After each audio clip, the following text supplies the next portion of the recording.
Planning and Research at Thomas Edison State College.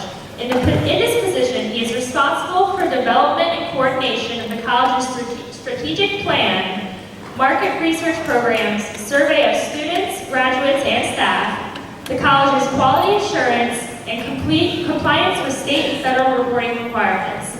Mr. Devery participated in the college's very successful 10-year reaccreditation by the Middle States Commission on Higher Education.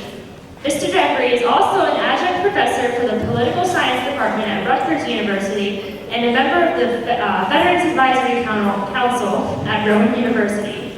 Prior to Mr. Devery joining Thomas Edison State College's executive leadership team, he had a distinguished 30-year military career, serving as an infantryman, infantry officer, tank commander, and helicopter pilot in various locations, including Afghanistan, Albania, and various U.S. installations.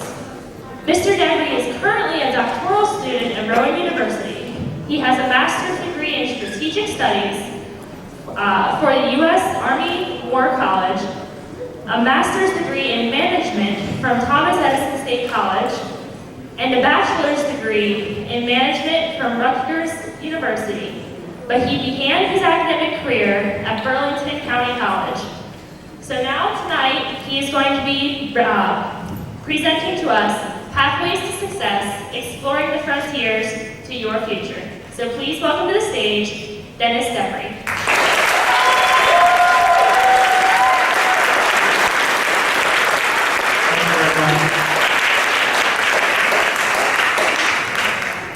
They'll bring up the presentation. So I thought we would talk tonight a little bit about success and pathways to your success, the frontiers of your life as you go forward.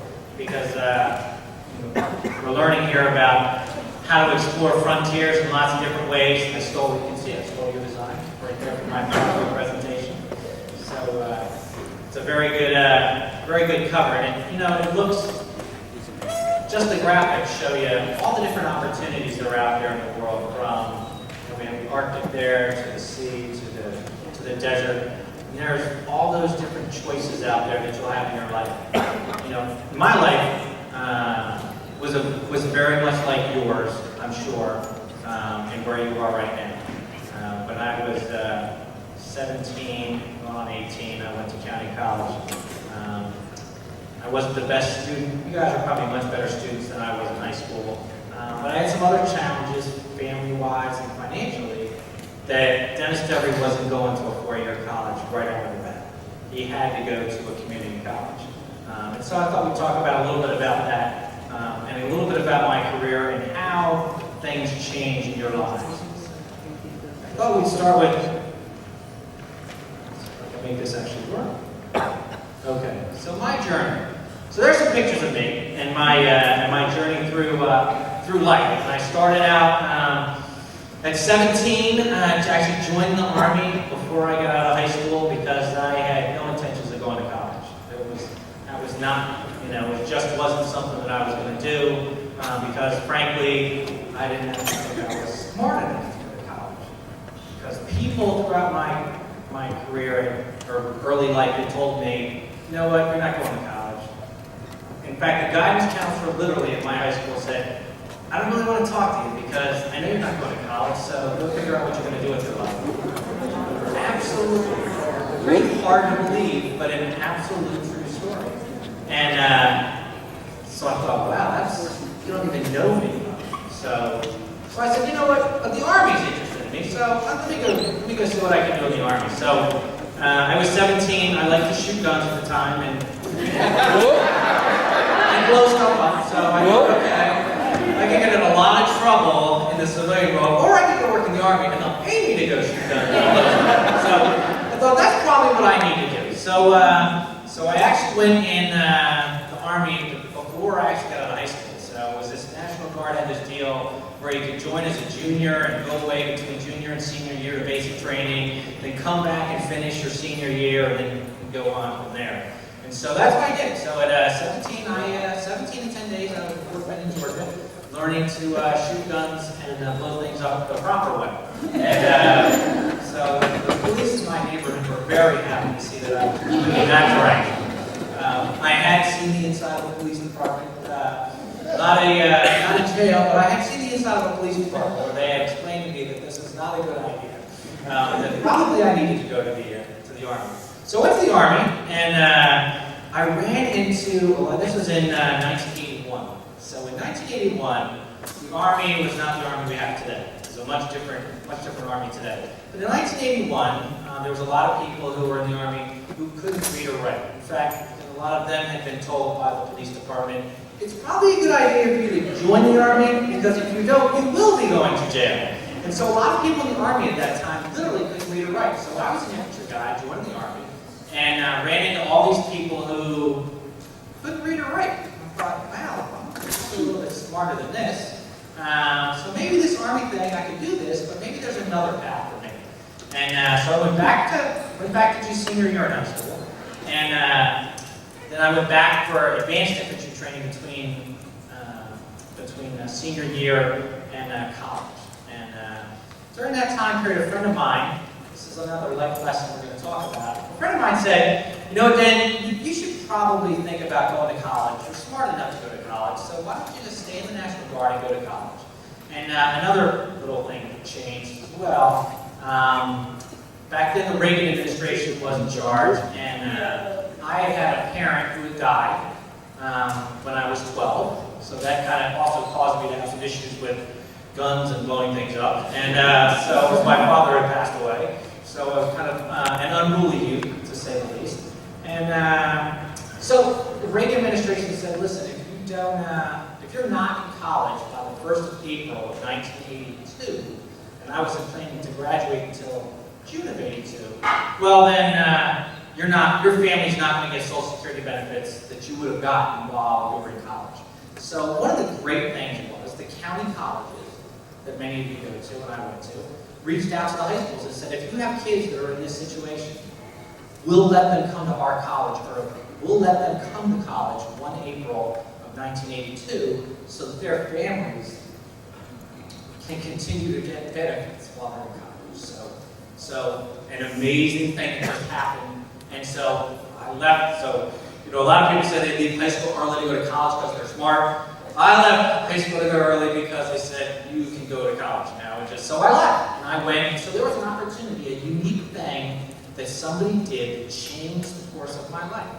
The 1st of April, I was in college. I was no longer going to high school. And what did I learn? Wow, I'm smart enough to be in college. And so I went back and finished my advanced training with the Army. And then I came back and I started going to college at ACC in the fall. So instead of just going to the Army full time, I stayed in the National Guard and I went to college at Burlington County College. And lo and behold, Burlington County College, there you go. Some people right here. So I went to Burlington County College and realized, you know, I'm actually smart enough to do this. And unfortunately, all those guidance counselors and people that had told me throughout my life, you're not smart enough to do this, you know, were wrong, and they had lied. My life is much different because I went to college. So I realized that. And so I went to college and at Burlington County and did that. And so I did my management. Well, I actually started, this is still love this. I started as a phys ed major, right? Because I figured, okay, college, I could be a gym teacher, phys ed, right? This has got to be easy. I'll do swimming, I'll do running. Then they said, you know what? There's human anatomy and physiology. I'm like, wait a minute, I thought this is phys ed, right? They're like, yeah, no. I said, okay, what else you guys got? Because that's not going to work for me. So that's when they introduced me to the business school. Any business majors out here? Great degree, but there's no human anatomy or physiology in it. So there's a bunch of math, but there's not human anatomy and physiology. So that's how I actually switched and became a business major. From Burlington County College, during the time that I was at Burlington County College, a friend of mine, I remember this, a friend of mine came and said, you know, you should join ROTC. You could be an officer. I mean, you've done this infantry thing, you're kind of smart, you're doing good things. Why don't you come and go to ROTC with me at Rider College, or Rider University? And said, well, what do we do? He said, well, Monday nights we'll go up there, we do some drill and ceremony, and they pay you $100, and you could become an officer. So I said, that sounded like a good deal to me. So I said, okay, we'll do that. So I signed up for ROTC, and they said, you know what? Because you have already been an enlisted guy for a couple of years, you only have to do 18 months in ROTC. You don't even have to do 4 years in ROTC. So I said, well, that sounds like an even better deal.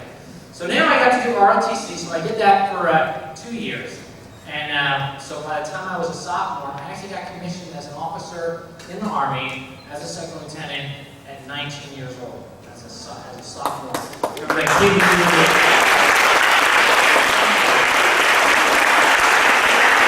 me somebody said, you're not going to college, you're never going to be anything, I don't know what to talk about, is now at 19, the next month I turned 20, was now an officer in the Army. Unbelievable.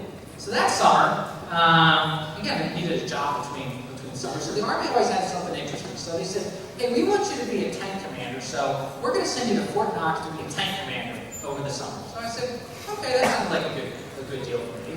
So I went, my summer job was to go be a tank commander in Fort Knox and learn how to do tanks. And I met, a lot of different people there. And one of the guys who was there was about 40 years old. And I'm like, we're all 20 years old. What is this guy doing here? And he had been a Special Forces NCO. And only way, the NCO in the back of the room is the president. And he said to me, I'm here because I wanted to stay in the Army. And he had to go to OCS to become an officer in the Special Forces in order to stay. I said, great. He said, well, what are you doing here? Because I had been an infantry officer. And I said, well, I thought this would be a good thing for me. He said, well, is this what you really want to do with your life? And I said, no, it's not really what I want to do. He said, well, what do you want to do? I said, well, I really want to be a helicopter pilot. He said, then why are you here? Why aren't you being a helicopter pilot? I said, well, I don't think I'm smart enough to be a helicopter pilot. That thing in my background was kind of keeping me back again. And he said, well, I can tell you one thing. Right now, you're never going to be a helicopter pilot. Amen. But why don't you take the test and get the possibility of becoming a helicopter pilot? So I did that. And so I applied for the test, did that, got the physical, and lo and behold, they actually said, yeah, you qualify to be a helicopter pilot. So 2 years later, then I transferred to Rutgers and was a business major at Rutgers. And 2 years later, I was graduating from Rutgers, and 4 days after I graduated, they sent me to flight school to be a helicopter pilot. And so I went away and got to become the one thing I've always wanted to be, a helicopter pilot since I was a little kid. And that's the job that I got. And that's the middle picture is I was the commander of a helicopter Cobra attack unit, and I became an instructor pilot and taught other people how to fly helicopters as well. So I went to flight school in LA, Lower Alabama. And it was a very interesting time. One of my favorite places. It's a great place, but they have the rattlesnake rodeo, all those things you can't believe actually exist, but they do. But it's a great people in Alabama, and I loved going to flight school, and wow, 11 months later I graduated, I was a helicopter pilot. But I didn't have a job because I was a National Guard guy, right? I was a National Guard guy going to helicopter school, and I was getting out of flight school, and a guy I had met in the National Guard called me up and said, hey, what are you going to do when you're done flight school? And I said, I don't know, I'm going to look for a job, I guess. And he said, we have this job in New Jersey, you should probably apply for it. And I said, well, what exactly is the job? He said, it's flying helicopters around New Jersey and being a training officer for the National Guard. I said, that sounds good. So I went and applied for the job, and lo and behold, I got the job. So I was flying, so I spent like 13 years flying helicopters for the National Guard at Mercer County Airport, and doing everything from forest fires to relief for different floods and things that we had, and had a really interesting career. One of the other things that I did during that time, so anybody know who this is right here? Colin Powell. Right. So while I'm out there, flying helicopters and having a good time, you start to think about, well, what else would I like to be doing? So the National Guard had an opportunity for me to be a legislative liaison. So what that is basically working with congressional people from New Jersey and in Washington, figuring out how to make laws that would be of benefit to the National Guard. And so I was able to do that in New Jersey and in Washington, finding out how our government worked, and actually got to write a law. So there's a law now in New Jersey that says that if you were a member of the National Guard, you can go to all state colleges tuition free. And not just undergraduate, you can go to graduate school for free, you can go to law school for free, you can go to what used to be UMBNJ, which now I think it's Rowan Medical School and Robert Wood Johnson Medical School of Rutgers. So you can go to those colleges free. That's what the law that I wrote. I did the graduate part. The undergraduate part they had already worked on, but the graduate part was the part that I worked on. Remember the kid who wasn't going to college, who didn't have the opportunities, who wasn't going anywhere? Change the law in New Jersey so that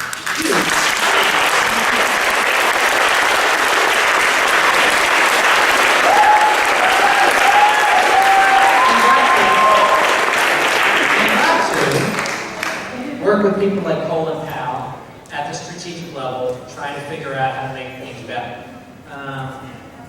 The next thing, so I'm doing that, and then two friends of mine, we'll get back to the story, two friends of mine asked me to come and work for them outside of the military. So I left the military for full-time for a couple of years and worked in the computer world, a year in the US and a year in Europe. And we'll get back to that. And then the Army guy said, hey, we really want you to come back. So I went back, and when I got back to working and managing the flight facility in Trenton, which is where they wanted me to come back to, it was 2001. It was July of 2001. So in September of 2001, some very bad things happened here in New York and in Washington and in Pennsylvania. And so during that time, I was the senior guy. This is another life lesson for you. When things go bad, your boss and your boss's boss will not be around. So that's what happened to me on 9/11. On 9/11, the morning of 9/11, I was getting ready to take a Cobra flight with some news guys. We were going to turn them in because they were going to be sold for military sales. So that morning I was briefing a flight of 10 helicopters that were going to go through New York City up to Fort Drum to be turned in. And at 8:57 or somewhere around there, one of the sergeants came into me and said, hey sir, a plane just ran into the World Trade Center. And I turned to everybody there and said, guys, this is why we have to be careful. I figured it was a Cessna had run into the World Trade Center. I said, guys, this is why we're safe, because aviation is a very unforgiving business, so we gotta be careful, blah, blah, blah, blah. Went on with our briefing for about another 5 minutes when the sergeant came back in and said, hey sir, another plane just ran into the World Trade Center. At which time I figured, okay, something bad's going on. I told the press guys, you guys need to go over here. I need to go figure out what's going on here. And very shortly thereafter, the state police called us and said, hey, we need your guys to fly us up to New York. And then the FBI's aviation guys called us up. Because one of the things during this crisis, the kid who had come to Burlington County College and wasn't going anywhere, he was the guy who had to figure out how do we clear aircraft into and out of the New York City airspace when all air traffic has now been shut down across the country, when there are fighters now flying around Washington and New York City, and we now have to figure out, me, when I say we, I mean me, and a master sergeant from NORAD, who then were having to talk back and forth across what we call DSN, which is Defense Switching Network, which is a telephone system that the military uses. So when he and I got to figure out how we were going to clear aircraft into and out of New York City while the entire flight system is shut down. And so he and I, over the next 10 minutes or so, 2 very anxious minutes, because I already had aircraft in the air with state troopers that were being circled by fighter jets over Princeton at the time. So we very quickly had to figure out how to do it. That then became the standard for how all aircraft were then brought into and out of the New York City area for the first week while there was an emergency, and then for subsequent weeks after that. And if you didn't know, there was what we call AWACS aircraft over top of the U.S. Not just American AWACS, but NATO AWACS as well, in from Germany and from England, providing security. So we would have to coordinate with the ground controller and then coordinate with Huntress, was the name of the aircrafts that were up there, the AWACS, so that the fighters would know where our aircraft were going. But that whole system was worked out between a major whose boss wasn't there and whose boss's boss wasn't there, and a master sergeant at NORAD. And that person came from Burlington County College. And he was sitting in your place just a few years before that. So, another amazing, unique thing that happened. The kid who wasn't going anywhere, was never going to college, would never do anything significant. That was what his life became. So after...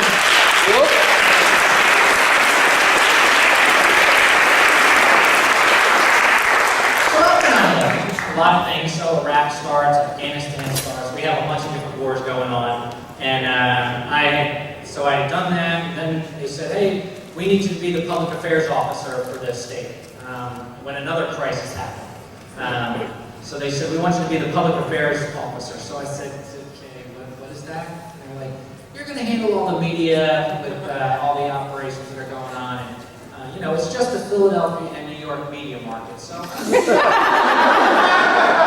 not a problem. Right, 2 And and 1. at the time, Governor McGreevy's the governor. So I'm sure you won't have any issues. So they actually threw me in there, and I was the public affairs officer, and it was one of my favorite jobs. And they said, you're done flying helicopters because you've had enough fun, you need to now go actually do work. And so I said, okay. And I was a public affairs guy. I had no preparation for being a public affairs officer, but became a public affairs officer and was on World News Tonight with Peter Jennings and CNN and all kinds of unique things around the country for interesting things. And I will tell you, when you're doing that, you really think you're the stuff. You think you are the cream of the crop. I'm on TV, people are recognizing you, and and then your mom calls. Right? That's what happened to me. So then my mom calls, and she said, I said, hey mom, did you see me on television? And she said, yeah. Did you shave it today? And then you let me put no weight. I'm like, really? That's what you got for me, mom? So moms bring you right back to your reality. But true story. She always kept me kind of level. So I did that for a little while, and then I was a recruiting guy for a few years, and then I was the Homeland Security Director for the Jersey Guard in New Jersey. And that was an interesting job because, again, here I am, right, the kid that wanted to go shoot guns and blow stuff up and got in a little bit of trouble, and now I'm the Homeland Security guy. So the FBI agents are looking at like, yeah, we think we remember this guy, but not really. They were great. But here I am working with the New Jersey State Police, the FBI, the Joint Terrorism Task Force, and there's a Joint Terrorism Task Force in New York, there's one in Newark, and there's one in our area in Philadelphia. And kind of figuring out how we're doing anti-terrorism things, counter-drug operations, some significant things. The other thing that we're responsible for is a partnership with the country of Albania. Albania was trying to get into NATO, and they had some significant issues. And like seems to have happened in my career, they said, go over there, you'll be fine, it'll all work out. So I went over to talk to them about how do you build an army that's it's not a conscript army, that's people want to join your army. And I went over there, and I don't speak Albanian, so we had an interpreter, and the jokes always were, I would tell the joke, I would wait, they would then laugh, or then they wouldn't laugh, and I'd say, what happened? He's like, they wouldn't have got it, so I just told them you were rambling on at this point. So I appreciate that. So went to Albania, and a completely different culture that had been communist. These people were under a guy named Hoxha, who was an unbelievable communist. He actually thought that Khrushchev was too liberal and threw the Russians out back in the day, and then brought the Chinese in as mentors for the Albanian government. And so then we showed up there and tried to teach them about how to have a army that's a volunteer army. And I was explaining to them that the civil authorities will kind of tell us what we need to do, and then we'll go out. And they said, "Excuse me, we have the guns, so why would someone be telling us how to do it?" Well, this is what democracy and civil order and law, the rule of law is all about. It's about the civil authorities decide, and then we execute what they have to say. But we have all the guns. I got that part. But this is actually, the whole, how does that happen? How do you figure out that you need to, people want to join? Why would they want to join? And I had to explain to them that there's a protection you're doing, that you don't have to show up at a person's house with a gun and say, you are going to come in the army with us because we have guns. You can actually explain to people the good things that you're going to do, and you need to be helping people and provide security and do things like fight forest fires and provide security for the people of your country, and people will join. And they're continuing to work on that, but they do have a professional army, and they did in fact get accepted into NATO. They still have a lot of issues though. They don't fully get the whole OSHA, like, does anybody here work for OSHA? Safety people? Yeah, they need a lot of those people over there. The last time I was there, they have incinerators, so they do burn trash. But they consider, some things we would not consider trash, they consider trash. Like a bomb, they just throw it in the incinerator. It blows up and kills half the people in the village. And so the last time I was there, they were doing something and threw something in the incinerator and literally blew up like an entire village, blew all the windows out of the airport. It was and I had just literally gotten on the plane to fly back home. And when I got back to Italy, out of Albania, my cell phone went off. I'm like, what did you do over there? Why? What happened? They told me. I'm like, no. Wasn't me. I was not involved in that area. But again, they have some things. It's a very different culture. But here's the guy. Here's the guy from County College who's now over in Albania teaching democracy to people. And you can't write this. It's just, you can't make this stuff up. And yet that's what happened. And so I came back from the Homeland Security job. I became the Chief of Staff for the National Guard in New Jersey. So I had about 10,000 people that worked for me. I had 36 facilities around the state, and I think $153 million budget, and was the Chief of Staff. And at this point it was 2009, my friends, my brother-in-law had all been to Iraq, Afghanistan, but I hadn't. So I volunteered to go to Afghanistan and go over and see if I could help the people over there, because it's part of what we do. You've got to do that. You trained all your life. How are you not going to go? So I go to Afghanistan. Well, getting ready to go to Afghanistan, and this is in the end of 2009, beginning of 2010. And if you remember, President Obama, in 2009, it was November of 2009, went to West Point and gave a speech about Afghanistan. And he said, we are going to transition security to the Afghans, and they're going to take over security for their country. And so, okay, that seemed great. And so I was supposed to go over and be a mentor for the general who was in charge of the Kabul Military Training Center, which is the largest military training center in Afghanistan, because I had done a lot of things. I was good at blowing stuff up and shooting. And so they thought, yeah, you'd be great for this. Go over and see. So I said, great. So I'm on my way, and 2 weeks before I'm leaving, so this is like in December, they come and they say, yeah, you're not going to go over and do that. And I said, okay, so what am I going to do? They said, we're not sure, but when you get there, they're going to let you know. Really? Just get on the plane, you'll get there, it'll all work out. So, okay, so I got on the plane. Now, I had a team with me of about 40 guys, got women and male and female, people that were going, we were all pretty senior people, so we knew something we were going to do over there was going to be interesting. So I showed up there, And never forget, General Rodriguez, who's now a 4-star. So General McChrystal was the ISAF commander at the time, and then you know what happened there. And then General Rodriguez worked for him, and then there was a couple of generals, but basically I worked for General Rodriguez. And General Rodriguez said, Dennis, you guys are going to figure out how to man, equip, and train the Afghan army and police. And I looked at him, just like, I didn't laugh, because he's a 3-star captain, so, like, And he said to me, I know what you're thinking. What the hell have you guys been doing for the last 8 years? And that's a legitimate question. So I said, no, General, yeah, that's kind of, there's no plan. He said, well, President Obama just said we're going to transition security to them. And you're the guy that's going to figure that out. Because, no, we hadn't figured it out. We thought we'd be here fighting and killing bad guys like we've been doing for the last 8 years for a lot longer. But now you're going to figure that out. So that's what I spent the year doing. I spent the year, that picture right there is, the far corner is me and, that's me smiling actually, and Minister Wardak, who was the defense minister for Afghanistan.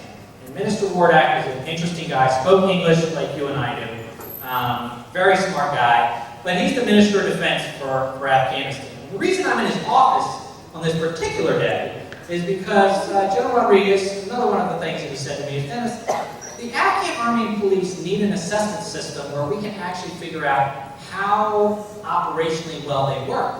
And I said, okay, don't we have a system for that? He said, well, the one we have really doesn't measure what we need it to measure, so we need you to come up with a new plan. Me, right? Me. There's nobody else in this country that can do it? It's okay. So I had lots of things going on. So I actually turned to a captain and a major, which are kind of mid-grade guys. I said, guys, here's the mission. We got to figure out how to do this. So we figured it out, had a new system put in place. And said, okay, here's the system, General Rodriguez. He's great. Let's implement this. And about 2 weeks later, I get a call from the public affairs officer. Remember, I've been a public affairs officer. From General Rodriguez's public affairs office saying, hey, we've got this news crew on the phone that want to talk to you. And I said, well, what do they want to talk to me for? Well, they heard there's a new assessment system out there, and that you built it, and they want to talk to you. And I said, well, who is it? He said, it's, what is it? It was the Financial Times of London. They would like to talk to you about this. I said, the Financial Times of London, that's kind of interesting, but okay. I said, but does General Rodriguez know about this? Yeah. Does the ISAF headquarters know about this? Yeah. Does the NATO headquarters know about this? Oh, yeah. They all know about it. Okay, no problem. So I talked to the guy, explained what we had done, how we wanted to get a better system, blah, blah, blah, blah, blah. And it hits the Financial Times. So the next day, apparently, they hadn't told the people in Washington. And so Senator Levin, Senator Levin, the Armed Services Committee, wanted to know, what's this new assessment system, and who's this Colonel Devery that's been authorized to talk to the press about it? And so they called ISAF, who then called the IG, the Inspector General, then called my office and said, what is it exactly that you thought you were doing? I said, yeah, let me explain to you how this works. I used to be a public affairs officer. I checked with your public affairs officers before I talked to anybody, and that's how they found out about it. So the IG went back and talked to them and said, yep, this is how, and they went back to Congress and talked to them. So then, about 3 days later, Le Monde, which is a French magazine or newspaper, came out, picked up on the story from the Financial Times of London, and apparently Admiral Rasmussen, who's the head of NATO, doesn't read the Financial Times of London, but he does read Le Monde. So now the NATO headquarters sent an investigator to say, who is this Colonel Devery, and who authorized him to talk about a new assessment system here in Afghanistan? So I got to send this team, my guys were happy because I got to send a colonel and some other people to Mons, Belgium, to explain to the NATO headquarters what we were doing. But then, Mr. Wardak over here, he wanted to know, what's this new assessment system of my police and army that nobody told me about? Can you have Colonel Devery come over and see me? Because I'd like to have a little chat with him. And so that's what we're discussing there. Now, the interesting twist to the story is that he has a connection to New Jersey. So, there's a lot of corruption you might have heard in Afghanistan. It's true. I've been there, I've seen it, it's true. So I made Minister Wardak's office, and you can probably see we're having tea, which is what we typically do, is we have tea and some other things. And Minister Wardak says to me, so Dennis, I understand you're from New Jersey. I thought that was odd that he knew that, but I said, yes I am. He said, have you ever been to Tom's River? And I said, why, yes I have. And he said, have you ever been to Wardak Mercedes in Tom's River? And I said, no, I can't say that I have. He said, well, my stepson owns that, and he's gotten himself into a little problem. He knows some black people, and you wouldn't happen to know any judges in Tom's River. And I said, no, sir, I'm here talking about an assessment. I have no idea how the victim's stepson out of that came, but it won't involve Dennis Devery, I can assure you of that. So, so then we continued on with the meeting and talked about Afghanistan and restructuring. And so, after that interesting time, by this point I had done about 20, when I was in Afghanistan, I had probably 28 years in the military at this point, and I was, I think, 46 years old, and I had an epiphany. I was on a mountain, I should put that picture up there, but I was on a mountain at about 7,000 feet, and I had an M4 carbine and a pistol and a RUP and a whole bunch of other stuff to shoot and blow stuff up, which was cool. But at 46, it's tiring, and I was sitting there, and the 18, the ones like you guys were like running up and down hill, and I'm like, and I thought to myself, if the Taliban don't kill me, this probably will. So I got to find out a new career, because this is not working anymore. That's why they bring people in at 18, and when you're 46, you're probably supposed to be out by now. So I decided, you know what, I need to do something else. And so I came back from Afghanistan and was stationed at Fort Dix for a while, and was trying to figure out what I was going to do with the rest of my life. And I was in a doctorate program here at Rowan, because earlier I kind of figured out that I needed to have another career, because when you retire at 47, you're probably still going to go do something for another 20 years or so. And so I started a doctorate program, and while I was in Fort Dix, I ran into a person that I met 30 years before in ROTC. And she said, hey Dennis, how you doing? I don't, who is this? I swear, I don't know this girl. But she said, it's Diane. We went to ROTC at Wider College back in 1984. And I said, wow, Diane, how's it going? She said, it's going great. I'm working at Thomas Edison State College. In fact, we're having a golf outing next week. You should come to the golf outing. And you should talk to the college about what you have done since you were at Thomas Edison. So I said, okay, I play golf. I'd be interested to go up and talk to them about it. So I went to Green Acres Country Club in Lawrenceville, played golf, had a great time, and gave a speech about what I had done in Afghanistan and other things. 2 weeks later, I get a call from the chief of staff of Thomas Edison State College that says the president of the college wants to talk to you about coming to work with the college. So I went and had a meeting with him. And anybody know Dr. Pruitt? No. Okay. Don't repeat the story. So I go to meet with Dr. Pruitt at Trenton Country Club, and I thought to myself, okay, like I'll be a director of the college or something, right? Because you've got to break in somewhere, I'll probably be a director. So we talked, and he asked me what I had done, and talked about strategic planning, which is what I had done pretty much in Afghanistan. And he said, yeah, I think you would be great as vice president for planning at the college. I thought, yeah, I was thinking that very thing. And he said, all right, well, 30 days, I'll get a contract, we'll sign a contract, you'll come see me, and you'll work for the college. And he said, how quickly can you get out of the Army? I said, oh, I've been in the Army a long time, I can get out of the Army, it's not a problem. So, and a month later, I was working for Thomas Edison State College, and that's where I am today. So I am the Vice President for Planning and Research at Thomas Edison State College. And how did I get there? Somebody I met 30 years before, who I had met in ROTC, provided an opportunity. And that kid who wasn't going to college is now running a college. And that's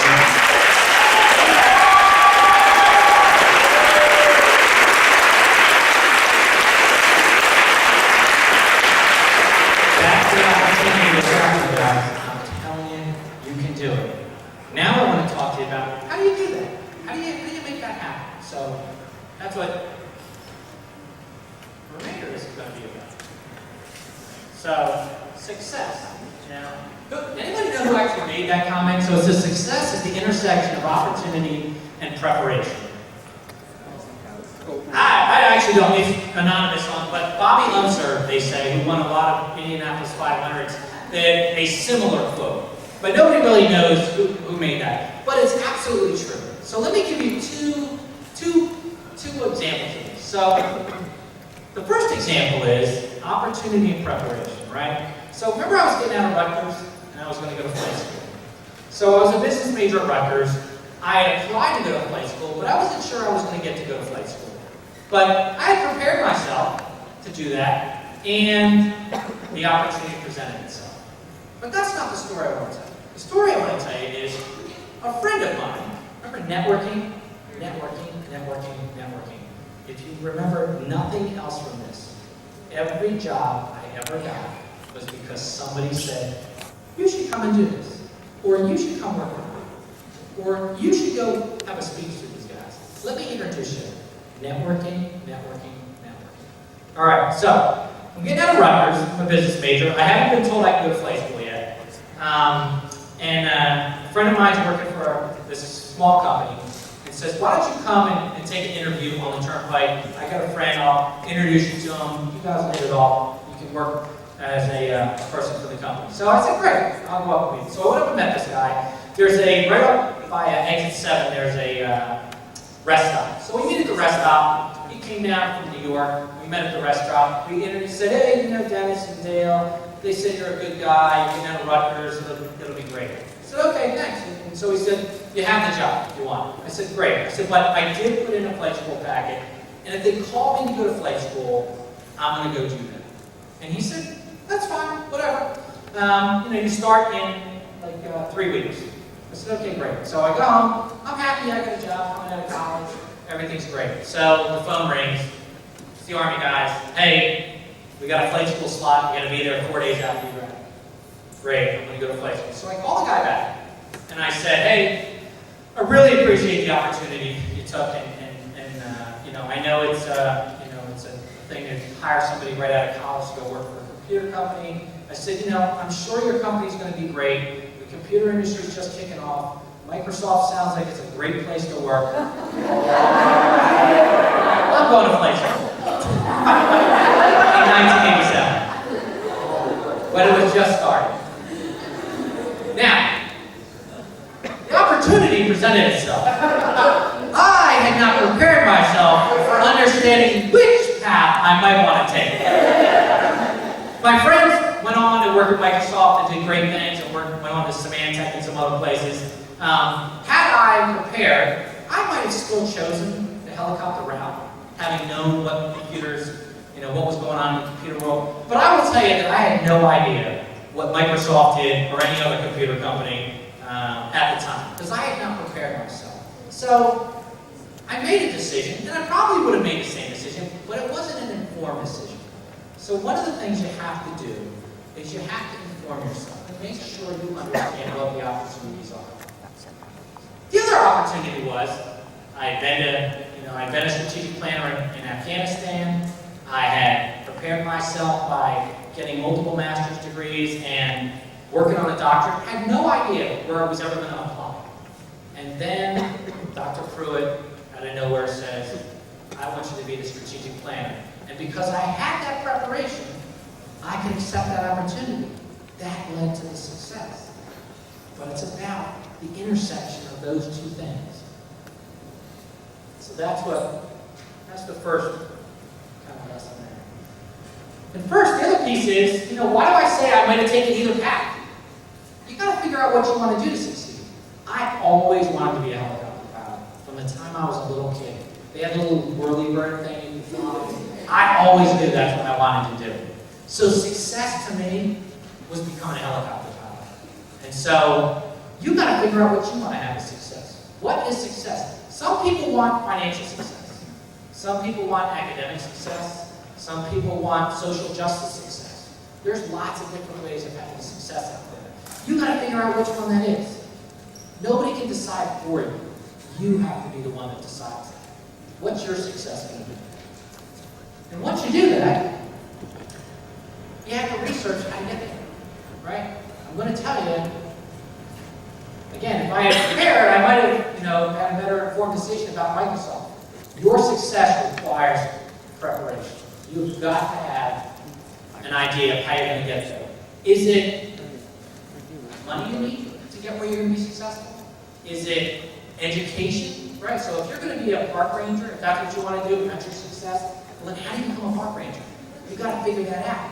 Who do I need to know so that I can become a park ranger? That's what you got to figure out. Do I need education? Do I need funds? Do I need to know people? How am I going to make that work? Right? So what is it that's going to make you successful? And then you need a plan. There will be no success without a plan, I can assure you. You have to plan for your success. Now, what does that mean? So if I figure out it's education, so I need a piece of education, so I start working towards the education. If it's people I need to know, there are certain people who are gatekeepers to different opportunities. I need to find out where they are, and how I connect with them. And then the plan is, how do I make all those connections work?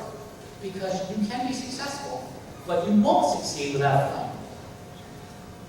Finally, you need to just get after it. If you need education, you need to get after it. If you need to meet somebody, you need to go talk to them. That's what you need to do. You've got to make that. You've got to make that commitment. You've got to make a plan. So here's some life lessons. You have to know yourself, right? Did Dennis Devery know himself? He didn't. He didn't know that he actually, because people had told him not to be successful. You come from a single family that has no money, that has no opportunities, you're not going anywhere. And you may have heard that as well. Don't buy into that. Don't bought into that. You have to know yourself. You have to be the one who believes in yourself too. Sometimes it takes somebody else to tell you, you know what, you can be successful. I was successful. You can be successful. But sometimes it takes somebody to tell you that. But you can be successful, but you have to believe in yourself. Education is the key to all. I don't care what thing you want to do to be successful out there, you're going to, now, it may not be academic. It may be how to be the best soldier, it may be an academic piece, but it also may be how to be the best guy that knows how to fire a gun. It may be how to be the best forest ranger that can prevent forest fires. There's lots of different types of education, but I will tell you this, there will be no success without education. You have got to have education. In some cases, you need the credential. I would say in most cases, in today's world, you're going to need the credential. You're going to need the associate's degree, you're going to need the bachelor's degree, and then you're probably going to need, the master's degrees and other things as you move forward. You can find a way to do that. Remember, I came from a place where my father died when I was 12. We had 5 kids. Mom worked. She only had so much money. We did not have the opportunities that other people had, but you can make it work. I'm living proof of it. The path may be different, but I'm living proof that you can make that happen. Network. You will not succeed alone. You won't. It's absolutely a truism. I was coming down here and I was listening to one of my favorite books, Outliers. Anybody read Outliers? Malcolm Gladwell? Do you love that book? Is that a fantastic book? Oh my God. It is a phenomenal book. It is an enlightening book. One of the things it talks about is networking. Now, it doesn't call it networking, but that's what it's talking about. Bill Gates, right? Self-made man, right? Brilliant guy, did it all by himself. Anybody believe that? No. No, that's not exactly how it happened. Bill Gates prepared. He was a smart kid who wanted to do computer things. He went to a school, Lakeview High School, which was a private school, not a public school. They just happened to buy the type of computer that could do programming with time sharing as opposed to punch cards. Because when he went to school, it was a punch card world. where in 1968, you had a program using punch cards. He went to a place where they didn't have that. He was, as an 8th grader, learning how to program with a dump terminal going back to a mainframe. He didn't have to do punch cards. Somebody provided him that opportunity. And then after that, they provided an opportunity to go to the University of Washington and steal computer time from the computer lab because somebody believed in him. It's all about networking. Steve Jobs. Anybody know the great story about Steve Jobs? Steve Jobs, right? Apple, right? He was in his garage. Where did he get his parts from? Anybody know where he got his parts? He went around, one thing, he lived in Montvale, California, which was like the place of Silicon Valley, the epicenter of Silicon Valley. Who else lived in that area? Bill Packard, of Hewlett Packard. And he called him up and said, hey, can I get some parts? Because I'm thinking about building a computer here. And don't you know, not only did he give him parts, but he gave him a summer job. A summer job building computers in Hewlett Packard's company. He networked with him. And then he got other opportunities because of the things that he did. But it all went back to networking. Guys, I'm telling you, Dennis Devery, 30 years later, got a job from somebody he networked with back in ROTC. Networking is key. Do what you love. This is the other thing I tell people all the time. Do what you love. And here's the test. If you were going through your life and you're in a job, and you turn to the person next to you and say, can you believe they're actually paying us to do this? You have the right job. You have absolutely right. We do that all to helicopter pilots. Miss Pope, can you believe they're paying us to do this? I'm telling you, it happens all the time. Guys in the Army, can you believe they're paying me to blow that bridge up? I get to blow the bridge up. Who's going to blow it up today? All right, you can take it. We're both getting paid. If you find a job where you turn to the person next to you and say, wow, can you believe they're paying us to do this? You have the right job. Go do that. You know why? Because it's not a job. You get up every day and you're like, you know what? I'm going to have fun. I'm going to fly helicopters, or I'm going to be a forest fire, fight forest fires, or I'm going out to figure out how to get people to vote. Whatever that is, whatever that thing is you have, go do that. Find a way of going and doing that, because you will be a very happy person. And you'll have less stress levels. See, no minds.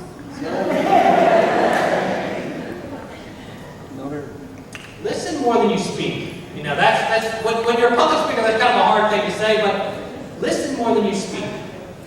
You don't have all the answers.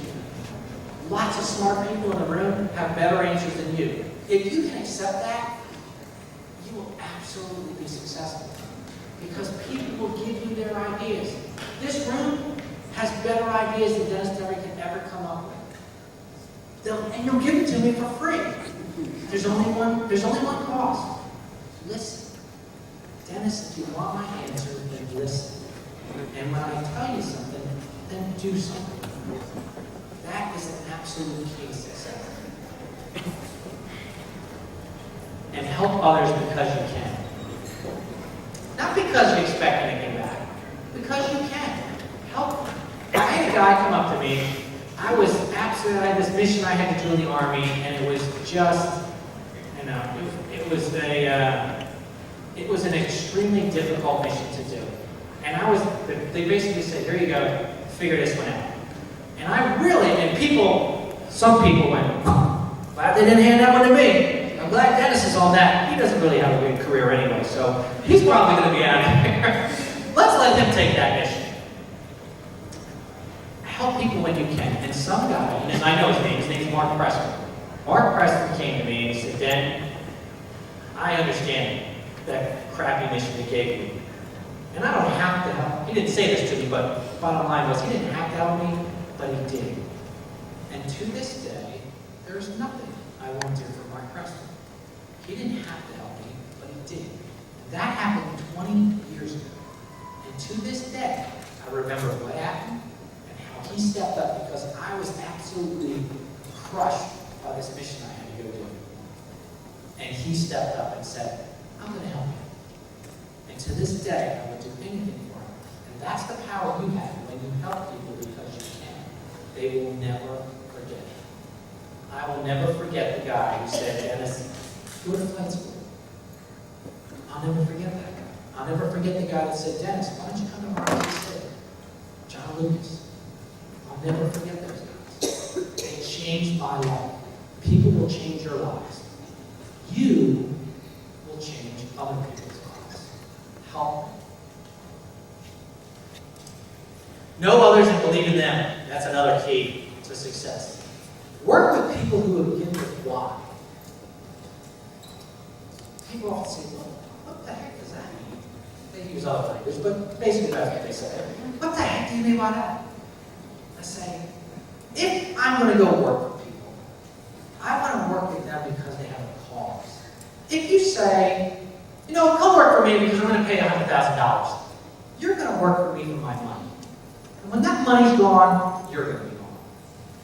But if I work with people who believe in why, so in the military, it's because we believe we need to have people who are going to step up and face down the enemy and provide security to the country. You can't pay people enough money to say, go rush that machine gun nest. You can't pay me enough money to do that. But if I believe that that's crucial to my friends who are here with me, and yeah, my life might be lost taking that out, then I will go do that. You can't pay me enough money to do that. But I believe in the why. And it's not just military, it's social justice things. Martin Luther King, he didn't pay people to show up on the mall when he gave the I Have a Dream speech. He said, hey, we're going to have a march on Washington. I'm going to talk about social justice. I'm going to talk about why we need to change this country. Why we need to provide opportunities for everybody. Oh, and by the way, there wasn't an internet. He didn't send out emails and say, hey, show up because this is what it is. They had people that told another person, who believed in the why. You couldn't pay them enough to get that word out. And yet, millions of people showed up on the mall on that day to hear Dr. King's I Have a Dream speech. Now the other part of that is, he didn't say, I have a plan speech. Lots of people tell you their plan, but you don't work for a plan. You work for somebody because you believe what they believe, or they believe what you believe. And when you find people who believe what you believe, and those core values, that's when you'll be successful. That's the types of organizations successful people have, and that's the type of organizations successful people work for. Success is inspired, not mandated. If I have to ask you to come to the mall in Washington, I haven't inspired. If I mandated that everybody has to come to the mall to get a speech, no one will show up. But if I inspire you by explaining to you why we need to be there, how we're going to change this country, then you'll show up because I've inspired you. You can inspire success, but you can't mandate. Diversity. Now, diversity, lots of people, the military, I have a great professor from here, Joanne Manning. She was phenomenal. She was my diversity instructor. And I had heard diversity for 20 years in the military. And I always thought, yeah, okay, it's another program, I don't get it. And Joanne really kind of changed my vision of what diversity is about. She said, it's not about a program. It's about understanding. You, Dennis, come from a unique world. You come from this world and this military world, and that's your focus. But this person over here comes from, the social services world. He has a completely different focus than you have. If you don't understand what he does, you don't understand what's going on. If you don't understand what she does that's completely different from you, you don't have a full understanding of what the problem is, and you don't fully understand what the possible solutions are. There's a great visual. You can think about a cone inside a box, and a box with viewpoints from the different sides of the box. If you look through one side of the box, you will only see one piece of that cone. and you can't figure out what's actually in that box. Unless you look at each of the different points of that box, then you will see there's a cone. Because if you look down from the top, all you see is a point and a circle. If you look from the side, all you see is a triangle. You can't see the entire thing without all the different viewpoints. Then you will understand what's inside the box. And that's what diversity means. Diversity allows understanding. Successful people and successful organizations listen to diverse frames of reference. That's how you become successful, by understanding. And that's why diversity is required for success. If you want to have a problem, don't have diversity in decision making. You will have lots of problems. They call it, there's a technical term, which now escapes me, but groupthink is what it's called. Right? Everybody knows the same answer. And so that's how the Bay of Pigs happened under the Kennedy administration. That's the classic example. Everybody said, yeah, that's what we should do. And nobody stood up and said, wait a second, that's completely the wrong thing. And people lost their lives. Unfortunately, when bad decisions happen, in some cases, people lose their lives. But diversity helps eliminate bad decisions. Work with those who share your core values. Again, those people who believe what you believe. If you have to tell people to come to work, if you have to tell them why it's a good idea to be there, it's a problem. I also say, if you have to motivate people, you've already lost. If you're not motivated, if Dennis Devery, if Dr. Pruitt has to motivate Dennis Devery to come to work, he's already got a problem. You don't need to motivate the right people. You need to hire the right people. You need to have the right people with you, and that's what causes success. So what's your next steps? Become educated in your chosen field. Determine who can guide you and where you need to be connected. Make the plan for success. Let me give you an example. I got one more thing and I'm going to finish. But let me give you an example. People don't believe that they can predict the future. They don't believe if you actually set things in place that you can be successful. They don't. So let me give you an example. I know one person, I know a couple people in this room said, you guys can't give me this. So what I'd like is for you guys to give me, this marker works, I want a number from 1 to 9. So, hold on. All right, 7. 7's 1. 5. 3. All right, 3. 4. 9.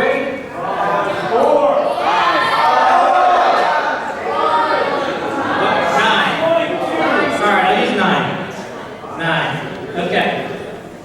Completely random, correct? I didn't know any of these people. I took them 9, 7, 3. Now if I take that number, you can use your iPhones if you want. I'm one of those professors that allows calculators and iPhones in the class. So you can use them if you want. And help me out here, right? So we're going to do this the old-fashioned way. So 9 from 3, that doesn't work, right? So we're going to put 1 there. So what's that come up to? What's the answer? 4. Is that right? 4? All right. You guys are supposed to be the elite now. This is my name now. Come on. All right. That's not going to work, right? 7 from 6 doesn't work, so I got to put 1 over here. So what's that come up to? 9. Okay. And that becomes an 8, right? So now this is what is that? 5? 5. So everybody that's the answer, right? 5, 9, 4. Okay. Now I'm going to take that same number and I'm going to add it to the inverse, right? So what's that? 4, 9, 5, right? It's a bad 5, but that's what that is, right? All right, so what's that come up to? 9, 8, right? Yep. Carry 1, that goes there. So that's 1089, right? Okay. Now, I don't want to cheat. I need 2 strong guys. You, and you. Can you come up here 1 minute? You 2 guys. Yeah. You 2 strong guys. Yeah, you. Right there. You. You're strong. So now I'm standing over here, right? I'm standing over here. So what I'd like you guys to do is turn that, get on the other side of that, and turn that around. Turn that around so one has to to go one way, one has to go the other way. All right, there you go. I'm smart. So, what's the answer? How is that possible? I wrote that answer up there before I ever started talking. You guys can take a seat. How is that? Did I know anybody in here other than the two people over here? I picked numbers that ran from people that were here. Okay, the point is, to give you the point, I'll tell you how this works. Remember I told you I went to business because human anatomy and physiology wasn't going to work for me? But they do have math in the business school. And the bottom line is, if you take the variables and align them in the correct way, regardless of what number you come up with, between 1 and 9, the answer will always be 1089. Take any number, I'll turn this around again, because you already guys know the answer. Take any number between 1 and 9, line them up in descending order, right? So somebody was smart here and caught that. In descending order, minus the inverse of that number, and get a product, plus the inverse of that number, and it always is 1089. Now, why do I tell you that? If you prepare, if you line up the variables, you can determine what the future is. You get to decide whether you're successful or not. Don't tell me it can't happen. Don't tell me there's too many variables. Don't tell me that it's all random. You get to decide how to line up the variables so that you can be successful.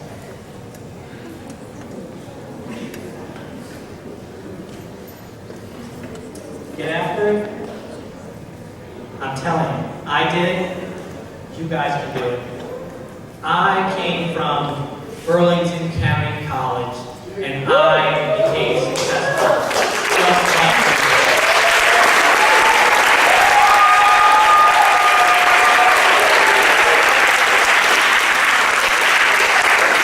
I haven't written my book yet, so I use other people's books, but a couple of great books that I really think you should try and read.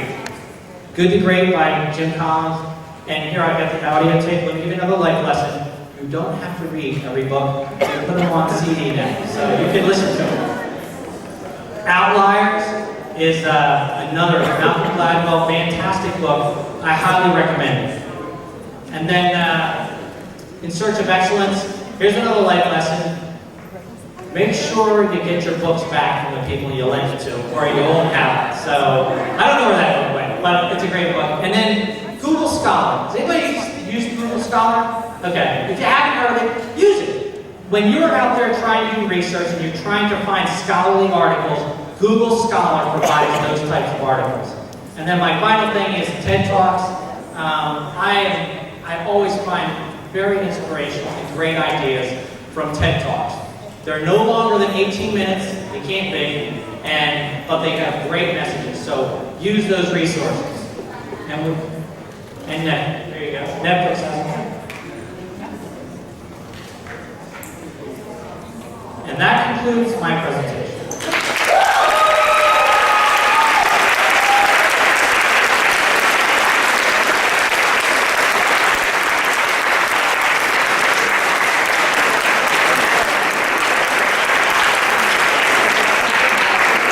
I'll be happy to, I think I'm just about on time. Somewhere right on time.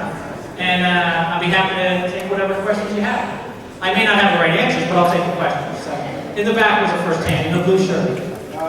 Two things. First one, is there any way you can contact information? Yes, you can get my contact information. I will actually give you a card, but I work for Thomas Edison State College. So if you Google me, and this is the other thing I always say, Google me. Anything I told you, you'll probably be able to find on Google about me, whether it be Homeland Security stuff, or Albania stuff, or things from Afghanistan, some very interesting stuff. But I will also leave my contact information here with the Phi Theta Kappa crew so you guys can get it as well. Maybe. All right? My microphone now. That's the no. Second question? For that thing for what you did on the board, I Yes. actually tried to look for 561 in that same order. Like you said, in that being descending order. It has to be 651. I actually tried 561 and it still worked out. It's algebra. Remember, It's I'm not a math major, but it's algebra. It will always, if you do this in descending order, it'll always work. it'll always work. That will always, I did it. I would like you. When I first saw it, I was like, how can this be? I did it like 20 different times with different numbers. It always comes out to 1089. So, yeah, it's a great thing. You're mathematics. Yes. It wouldn't. Did I ever go back and see that guidance counselor? No, I did go back to my high school like 20 years later, but the guidance counselor wasn't there anymore. But what I do tell people, when I talk about things for organizations or for teachers, I say, do no harm. That is my message, just like they say in medical practice. Do no harm. If you can't motivate people, at least don't demotivate people. And you have the opportunity to inspire people. Do that. But no. But the satisfaction I get was that I live the life that I have. That's my satisfaction. But that's a great question. Hopefully that person saw this on Google. Yes. Go ahead.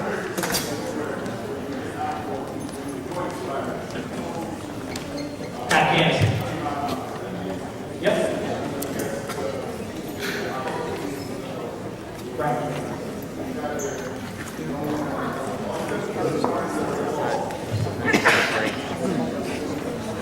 When I went, so his question is, when I was going there, I was going to teach the Afghan Army police. Well, I was going there to be a mentor for the commander of the Kabul Military Training Center. And that would be me, like, working with this Afghan general, helping him organize one place. But when I showed up there, the general was the one that said, no, you're not. You're going to actually figure out how to staff, equip, and train the entire Afghan army and police. Yeah, General Rodriguez. Yeah. Well, there was real, I mean, this is just one of the realities. When President Obama went to West Point and gave that speech, and you can go back and look, it's like November of 2009.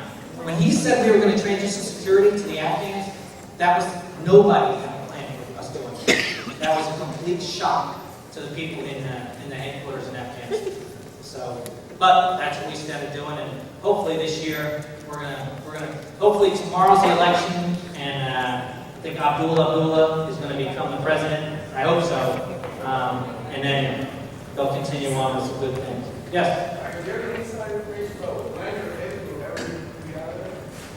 So the question is, do I have any inside information about when and if we'll ever be entirely out of there? I will tell you that I don't have any inside information, but I will tell you that we will never be completely out of there. No, you can't. We won't. It's just the way it is. So we'll always be there with some force. But what they can do or can't do is... here's what I will tell you about the Afghans, and I told people this lots of times. The Afghans can run their country just fine. The Afghans. They're not going to run it like you and I would run a country. But they have their way of running their country. And so that's one of the things the U.S. kind of has to understand is those people have to decide their own fate. How they're going to live is really going to be up to us. We could be there for 1,000 years, and 1,001 years, they will have their own way of running things. So, just like, I try and put it in perspective. So the American Revolution, right? We didn't want to fall under British control anymore. We asked the French to help us. The French provided some help for us. And when the war was over, the French said, all right, good luck. Good luck running your country. Had the French said, you know what, guys? You're probably not smart enough to run your own country. You're just colonists. We're going to stay here. We're going to take a whole bunch of these trees and ship them back to France. We would have said, okay, now we got a new problem. These guys got to be killed. And that's how it happened. So, we have to remember that the same thing for the Afghans. The Afghans and the Iraqis eventually have to decide their own fate. And that's what will happen. They will eventually, some group will decide how they're going to live, and hopefully it's a great way for the people of either Afghanistan or Iraq. But the U.S. is not going to be able to mandate how it turns out. We can help, but at the end of the day, it's going to be up to them. Another question? Yes? In search of excellence. I'm sorry. That's back.